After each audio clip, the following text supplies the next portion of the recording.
So this is my introduction. Before I start, I would like to make a land acknowledgement. I live in Montreal, Quebec, as it wasn't mentioned. And I just want to mention that, Montreal is on the land of the Mohawk people, and that it's, their land, and that we're borrowing it. So to me, that's very important. Okay, so today I'm going to talk a little bit about sort of my personal experience with becoming someone who has a physical disability. And I've organized the presentation according to three sort of major themes. And the first one is basically sort of telling you about my life story and how I became someone who uses a wheelchair. And then I want to talk to you about positive psychology, because positive psychology is something that was very foreign. Actually, I didn't know existed before my accident. And it took about 5 years into my being with a spinal cord injury to realize that positive psychology existed. And it actually totally revolutionized my world.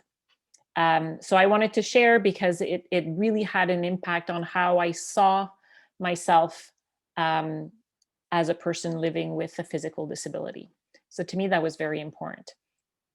And then the last section of today's talk will be to really focus on how I think we could do certain activities or certain choices in what we publish on social media, but also media in the mainstream, to basically showcase a positive image of, resiliency and strength and creativity in people with disabilities, including parents with a disability, which is definitely the topic that I like the most, that is the most important to me, both in my personal and my professional life. So let's go on, and we're going to start with the beginning. So this is me growing up, and it's really I put that picture here to sort of show or demonstrate that when I was born, I had no physical disability. I was actually a very active baby, and I was very physical in my play. Here you see me with my brother, who was basically trying to sort of support me as I was learning to walk, which was something that I thought was, just amazing, being a curious baby, because I could go to places that I couldn't go before. So certainly walking was a big, important activity that I could do to basically explore my environment. And so that was very interesting. And just like pretty much any kid my age, or, any kid, period, I, did activities with my friends. I played an instrument. I did some dance lessons. I was a ballet ballerina for the longest time. And so I did that. I went to high school. And then when I was about sort of 18, when it was time to go to university, didn't really know what I wanted to do in life. So I decided to go in psychology, because I felt psychology is sort of a little bit everywhere in all the spheres. And as I was going to university in psychology, I volunteered in a summer camp, and I met this young girl who was about 8 years old, who had an intellectual disabilities. And to me, that was very important, because as I was shadowing her, so supporting her in camp, someone at one point sort of mentioned, maybe you should meet her mother. It would tell you a lot about the little girl. And so I got that organized, and I met mom. And when I met mom at their home, at their apartment, I realized that mom also had an intellectual disability. And that was it. I knew from that moment on that that was my career. I knew that that was my calling. This was what I was going to do for the rest of my life. I was going to work with people, and I have like shivers just telling you the story. I was going to work with parents who have an intellectual disabilities, and I was going to support them, and I was going to do, anything to be there and to advocate for them if they needed advocating. If they needed support, I was going to be there. And so I knew what I was going to do in terms of like my further studies. And that's what I did. So I continued in university and I graduated, with the bachelor, and then I went on doing my doctorate. And when I started my doctorate, I said, this is the theme I want to study in. I tracked down one of the three experts in the world in this field. And I called him up and I said, I absolutely need to do research with these people being parents with intellectual disabilities. And I know you're one of the leading expert, and I want to do, justice, and I really want to do a good job. And so I'm basically asking you if you want to be my supervisor, which luckily he said yes. So it was a good combination. So I did that in university, and then I graduated and I started working in a rehabilitation center in Montreal. And I got, again, very lucky where I worked, um, because they had many moms who had intellectual disabilities. And when I started working there, they didn't really know what to do, how to support them. A few workers were even questioning if they could parent. And so they were lacking sort of like knowledge and know-how. And I came in and sort of said, hey, I've been studying this field and I've been in contact with clinicians and researchers throughout the world. I'm well connected. I could definitely sort of organize something with you guys so that we could best advocate for these families. And the part that I was lucky is that my boss is or was somebody who was very open to creating different things and to talking about best practices. And so she said, well, if you have the knowledge and you have the connections and you have the willpower, then certainly I won't stop you from doing anything that you want in terms of offering better services for our clients. And so with that said, I was able to create a program um, to support these parents, and I was very, very excited about that, because that was basically the first program in the whole province of Quebec. There was one in the province of Ontario called Place, who had a program like that actually my thesis supervisor had started. So it was quite interesting to sort of see the pendulum in terms of he started that, and then a few decades later, I was starting the program in the province of Quebec. So that was great. Somewhere along the way, I became a mom myself, which often when I tell the story, I laugh, because I created this program about supporting parents with an intellectual disabilities, not really knowing what parenthood was. I don't think you really know until you become a parent yourself. And so often I would come in and, sort of like go, I'm the expert and I'm going to tell you how I can help you. And I'm going to tell you how you could parent better. And when I became a mom, I went, oh my God, what did I do? I kept telling these parents that I knew best, when really it's the parent who knows best. And it took sort of me becoming a mom to realize that. At least I did. And I certainly told my staff, oh my God, we need to just like change a little bit how we come in. The homes of these wonderful parents, we're here to support them, yes. And we're here to support them because often there is, biases and discrimination, because, society in general is a society that's very much around ableism. And so someone who has a disability is often seen as being an outcast or being different. And so different is scary for some people. And if it's scary, then we wonder, well, could they really take care of a kid? If they need help to take care of themselves, like, does it mean they could be good parents?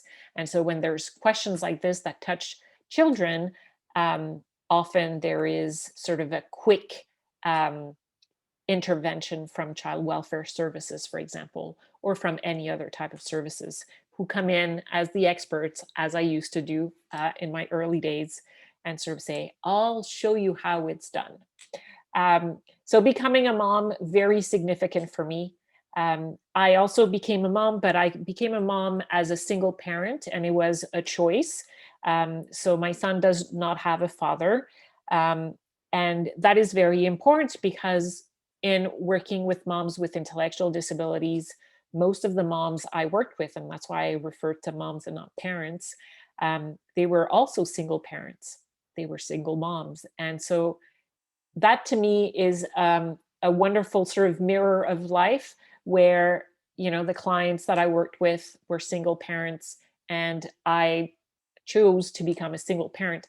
And to tell you, I chose to be a single parent, knowing that single parenthood worked, and that you could be a single parent and be, an amazing parent. And I knew that because all of these moms that I had been advocating for and supporting had shown me that, being a single parent is feasible and possible. And, our kids are just as resilient as any other child. Um, and I knew that because I had watched them go, and I was, so impressed. So that's my journey to motherhood in a nutshell.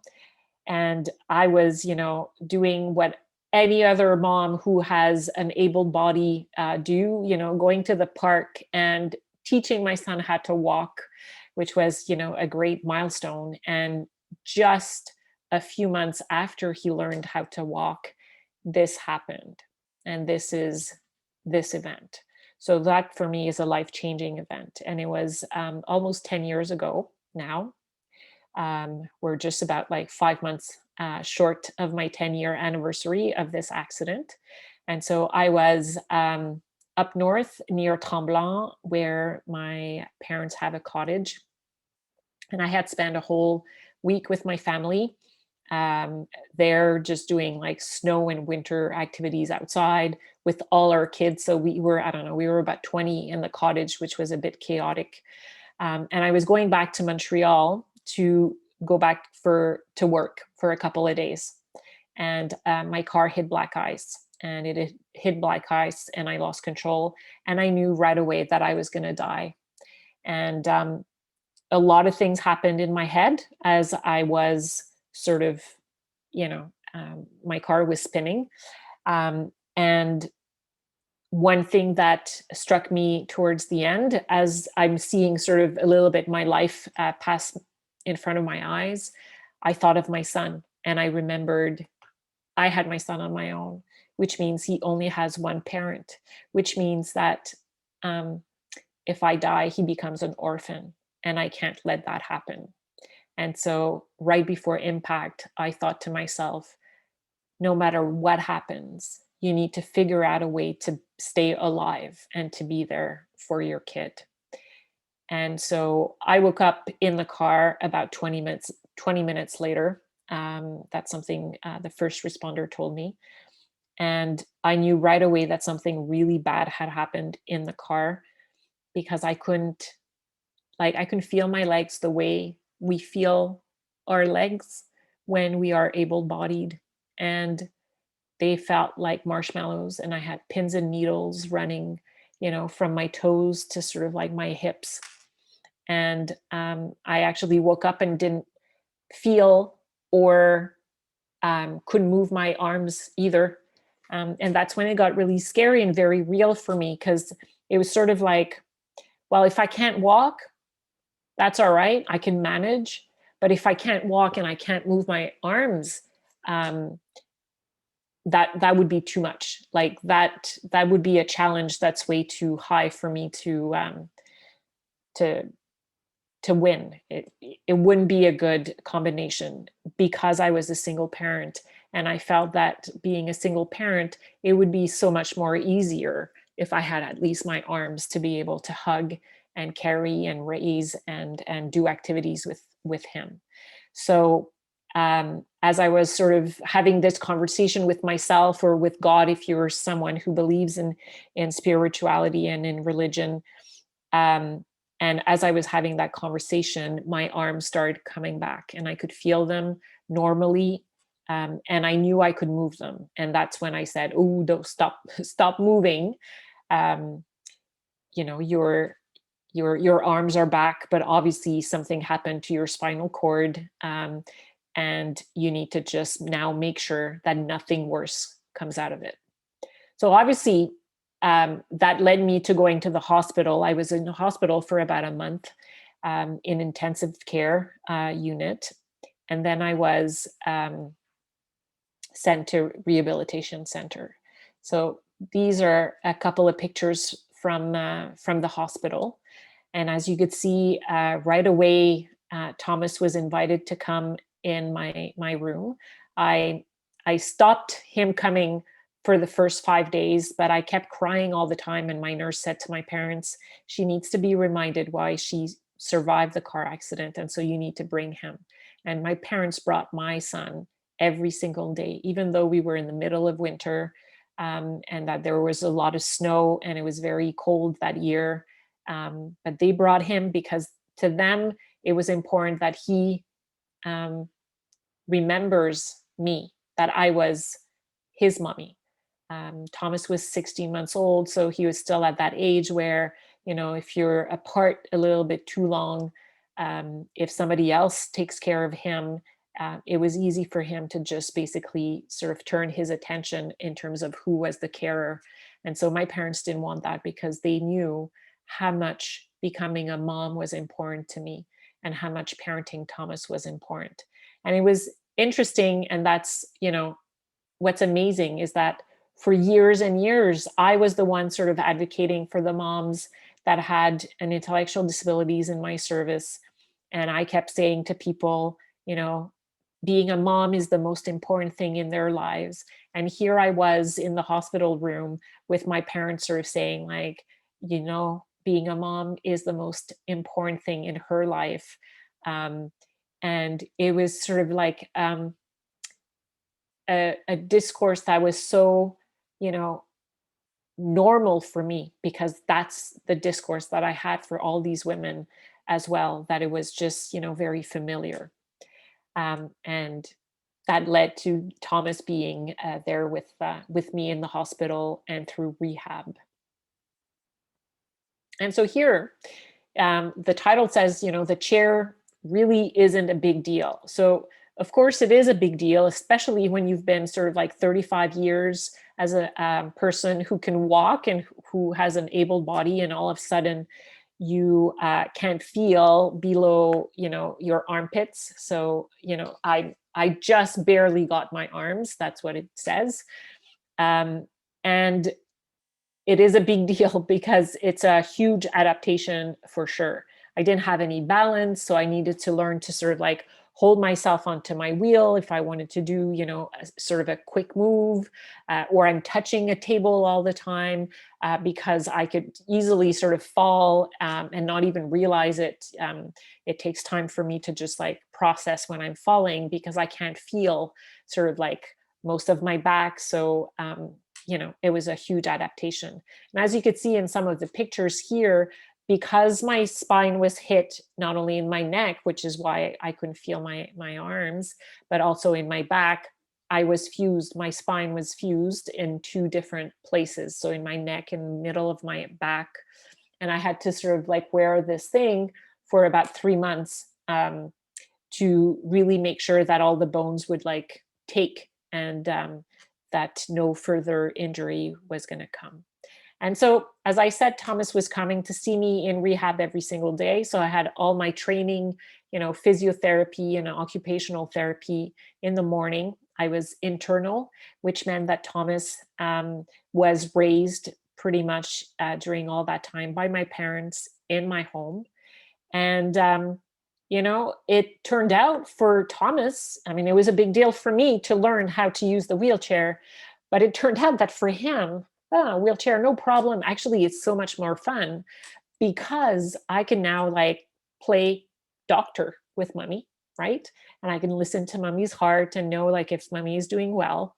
And oh my God, like so interesting. I could also become a mechanic.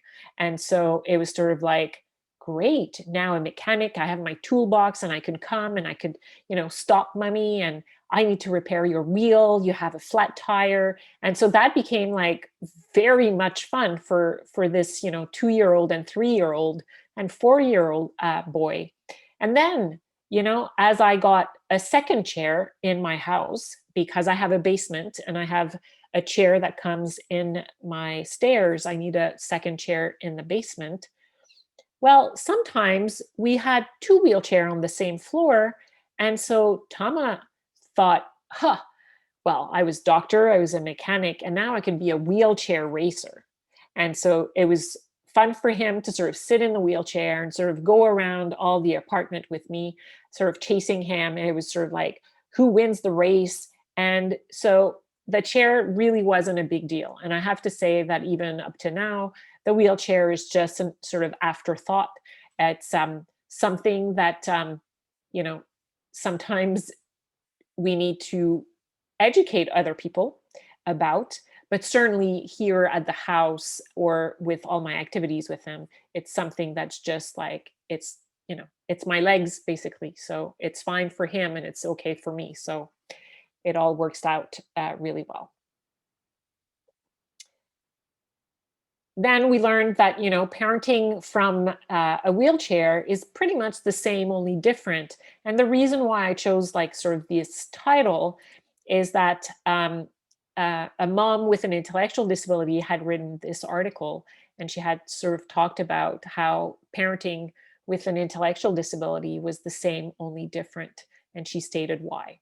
So I use the same title because that's, my way of sort of saying parenting with disabilities, no matter what the disability is really the same. It just looks different. But looking different doesn't mean that it's bad or good. It's not posing any judgment. It's just saying or stating that it's different, and that's it. And in our family, there's definitely a lot of love. You could see that pretty much in all the pictures that I'm showing you. The love is definitely there, and with the love comes a lot of dedication and a lot of other stuff that I will keep for in a couple of minutes when we speak about the positive psychology. We also learned in my family that disability really has nothing to do with it. And the reason why I say that is that about 6 months after my accident, my parents, my son and I went to Halifax to a conference about parents with intellectual disabilities. And my parents said, we'll keep Thomas in our bedroom because we're two people. And obviously, for you, it's not in your environment and you just had the accident. So it might be a bit complicated to sort of manage his behavior and sort of manage your care that you need to do. So we'll just take him. It's going to be easier. Well, I'm going to tell you the funny story is that I would be in bed and every night I would hear the chaos that my son, who was like almost 2 years old, it was party central in my parents' bedroom. And even if they were two people who had already raised two daughters who were able-bodied, well, guess what? He had the run of the mill. He knew exactly how to, um, you know, have them do basically what he wanted. And it didn't make it easier. It certainly wasn't easy. And I was laughing because I thought it was just like hilarious how they thought they had it and they didn't. So disability has nothing to do with it. It really had to do with the fact that we had a 2-year-old in a hotel room who was very excited about all the activities he had done during the day, and he just didn't want to go back to bed. So that's what it is, raising children. Um, Through rehab, because I was, in internally and sleeping there and so forth, we learned that technology could be your friend. And here is a picture of me, on FaceTime, um, so that I could be there when Tama was, building his first snowman. So we learned that. We also learned that, we can adapt and we can even have fun as we're adapting. And so I was an avid golfer. I really loved to play golf before my accident. I was so sad. I felt that I couldn't play golf after my accident until we found sort of a wheelchair that does that. A very expensive one. That's why I'm not playing golf. Um, but as I was trying the wheelchair, um, we realized that my son didn't really care about golf either. And for him was mostly important was finding flowers. Like there's no flowers on a golf course because it's the grass is even. He found the only flower that was like close by, and he picked it up, and that flower was for me. So it had nothing to do with golf. It was sort of like, it's the connection that I have with mom is way much more important than anything else. And that taught me basically that the activity that I would do with him, you know, to build sort of my relationship and my rapport with my son wouldn't have to do with activities that necessarily I wanted to do. It had to be about his activities. Playing basketball, the same thing. I would play obviously sitting on my wheelchair, thinking, oh, well, Tama, can throw the ball. Well, he didn't care about throwing the ball into the basket. He loved going to pick up the ball for me, to bring it back so that I would throw it in the basket. So you know what? We adapt and then we make fun of it, and we make fun out of anything pretty much. As for everything else, well, you know what? We could figure it out. And those are beautiful examples of how gardening was important to me. And so we figured different ways of doing it. And so we learned to make it happen. And once we figured adaptations, then sometimes we had to prioritize. And this is like a perfect example of me prioritizing an activity that both Tama and I loved, which was sort of basically taking on a stroll near the water around Montreal and just, enjoying the scenery. Okay, so I'm checking the time and I'm on it. So I'm going to switch to positive psychology and character strength. And basically, like I said, about 5 years after my accident, actually, I had a delayed post-traumatic stress reaction. I all of a sudden sort of like everything that could have happened, everything that did happen, caught up with me, and I went on work leave because I was diagnosed with delayed post-trauma, but also major depression. And that was very difficult for me because I had been a career woman. I had been a single parent. I mean, I could do anything. And I felt like, oh, I'm not doing everything and I'm not doing it. And I'm not cutting it, basically. And when I found out about positive psychology a couple of years ago, I learned that in every one of us, we have basically 24 character strengths that we could tap into. And that those character strengths are there at any moment. And so when we face challenges, these are things that we could sort of, use to be able to overcome those challenges. And I'm going to share with you some of the character strength that I, was able to use. So humor. And humor was big in my family and still is.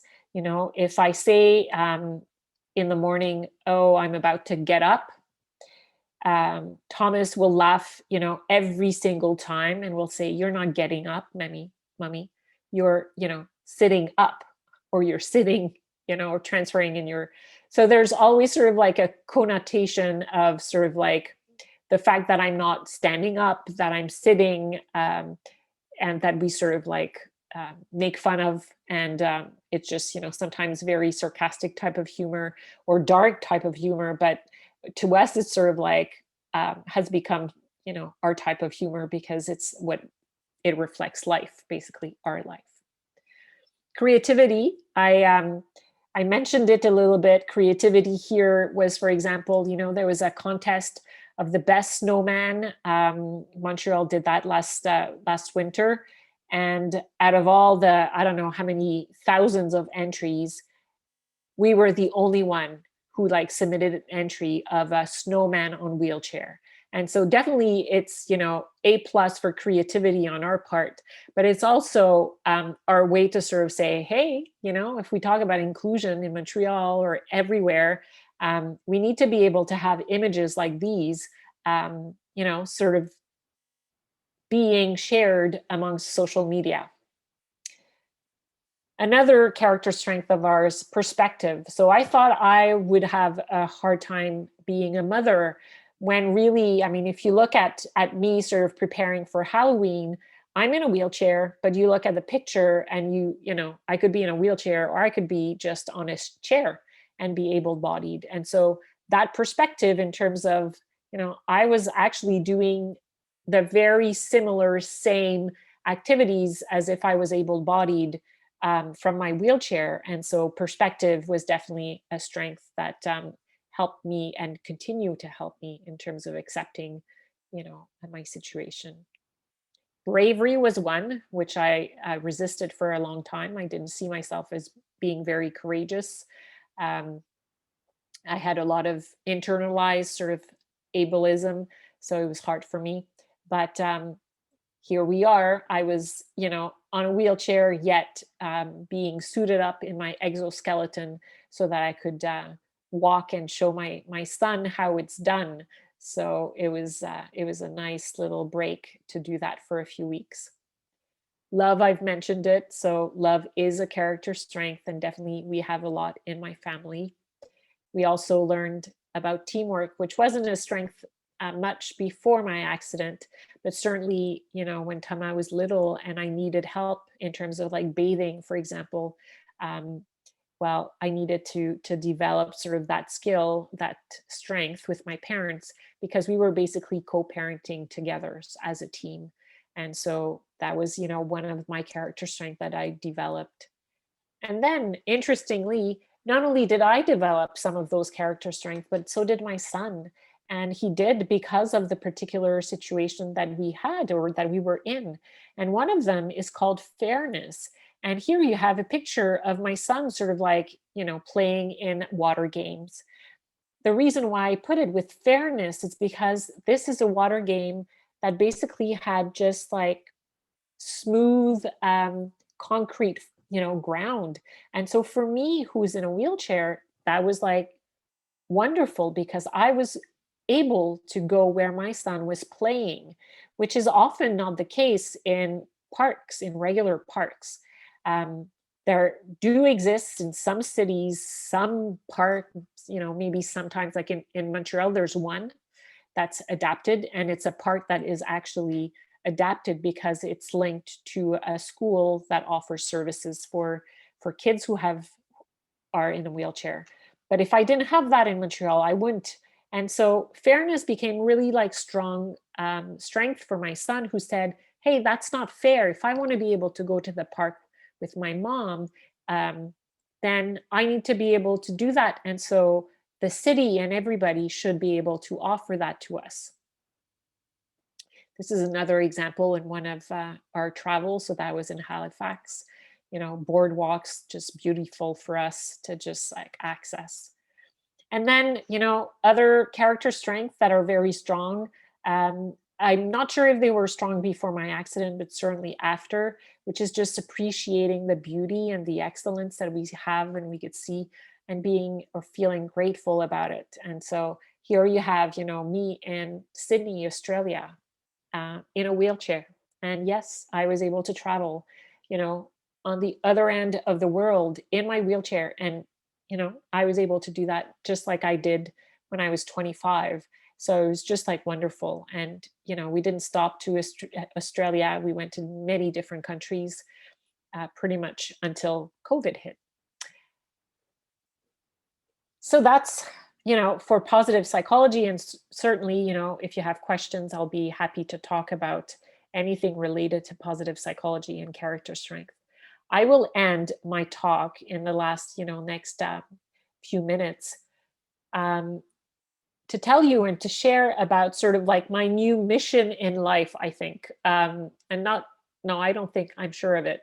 It's to really flood social media with positive image of people, of parents who have disabilities, no matter the disability. And this is really part of like a strength of fairness and a strength of leadership. One of the things that I've learned is that there is definitely privilege in our society. And me being white, fair skinned, well educated, woman who has some financial means, certainly I had a lot of privilege before my accident. And the wheelchair, although took away some of that privilege, it didn't take everything away. And so I decided that I could use and leverage that privilege that I have to, try to even the play field and to share and use my voice with other voices to amplify sort of that message that parents with disabilities are just like any other parent. We do it differently. It may look different, but we're as competent and as, incredible parents actually as anybody else. And sometimes because we have faced challenges and because we face sometimes challenges every single day, that actually makes our kids potentially, more equipped and more apt, certainly more resilient than any other child because they've seen what a solution-focused parent is. They've seen, what it is to be brave because they see us be brave on a regular basis. They see about fairness because we're always advocating for our rights, and definitely we're always advocating because there's always, many different examples of discriminations. And so one thing that I've done this year, which was on June 1st, which is the Global Day of Parents, with a group of inspirational speakers, we organized an event called Amplifying Voices for Parents with Diverse Abilities or DIF abilities. And the reason why we said that is because we wanted to showcase the fact that we were different, but really ultimately sort of the same as other parents. And so we had, this wonderful opportunities to do that. We being Ingrid Palmer, who's a mom with a vision impairment, and Martin Parker, who is a dad who was diagnosed with early onset Parkinson's. And so we organized that and we got leverage in mainstream media, which was fantastic to us. So we were showcased in, CTV News Montreal, in, Your Morning Show with Ben Mulroney, which to us was a big thing. And even like Global News. I was on CBC radio as well, and there were like, a newspaper article in different places. And that's where I realized that really using my voice and bringing along other voices to amplify the message that parenting with a disability is possible is definitely the way to go, and it's definitely going to become my next sort of like objective in life. And so I would say that with that, I appreciate you being here, and I appreciate you listening to my speech. I will stop the sharing. You have and will have access to the slides, so you'll have different resources that I've put together, and my Instagram handles and so forth, so that you can go and check those inspirational speeches that we've had in the event to amplify voices of parents. And for now, I'll stop sharing so that hopefully some of you have questions. It will be my pleasure to answer them. That was very informative, and I appreciate very much that you shared a part of your journey with us. So one question that came up for me was what tips can you share that were helpful to you when parenting as a toddler and then as your son grew up? Yes. It's actually very interesting because I've been writing a book, and so this morning I was right in those chapters where I'm talking about toddler years, and certainly it was the confidence that I could do it, but it was definitely creativity. So an example of that, which I share on a regular basis, my son, when it was bath time, he thought it was the funniest thing to sort of like run naked in my whole apartment and have me sort of like chase him in the wheelchair, right? So funny. Well, when you're the parent, not so funny. Well, not all the time. Sometimes it was. And as I would get closer to him to be able to sort of grab him or sort of redirect him, he had found the perfect hiding spot, which was basically under the kitchen table in that really far end corner. Like that corner where there was no way for me in a wheelchair that I could sort of like grab him or touch him or try to even like talk to him. He thought it was hilarious. And I was getting frustrated. And one day I was talking to my sister and she says, like, try to, I don't know, be smarter, because right now he's the smartest. So try to find something that he won't be able to say no. And so I found bubbles, like how you blow some soap bubbles. And then I was like playing with the soap bubbles and having so much fun on my end of the apartment that my son didn't find the under the table so interesting. And so he started coming to me, and then we were able to sort of like play with bubbles in bath. So really, I would say that one thing was creativity and having a great imagination. And then everything else was really about organizational skills. It was really about sort of, knowing ahead of time, where am I going? Is this adapted or not? So maybe calling ahead or asking someone to check it out. Because most of the places that are for kids, that are meant for children and for families, are often not adapted, unfortunately. So people have not caught on. So you need to be prepared. And sometimes it was a question, like if it was an arena, for example, and I was going to see one of my nephew play hockey, I would make sure that my brother was there with some friends. And so if I had to come in the arena like Cleopatra way, then that was the way I was coming in. And at the beginning, I felt bad, right? I felt like there was, too many spotlights on me, and poor me, I have to, ask guys to carry me through. And then I went, well, hold on a second. If my disability is mine, um, the handicap is ours, and ours being it's the handicap society carries as much. It's not all on my shoulders. Being handicapped is because things are not adapted, and so it's not about me, and it's not about me feeling guilty or ashamed of me not being able to enter the arena. It's really about sort of the society to wake up and sort of make these places accessible for everyone. We're talking about 1 in 5 people, Canadians, who have some kind of disability. That's a lot of people. A lot Yes. of people, 20%, So yeah, I diverged a little bit, but That's okay. You still hit a lot of good things. yeah. Another question, you touched on post-traumatic stress. Now, did you recognize that in yourself, or did someone else say that, recommend that maybe that's what you're going through? Yeah. And if you did recognize it in yourself, what were the signs? Right.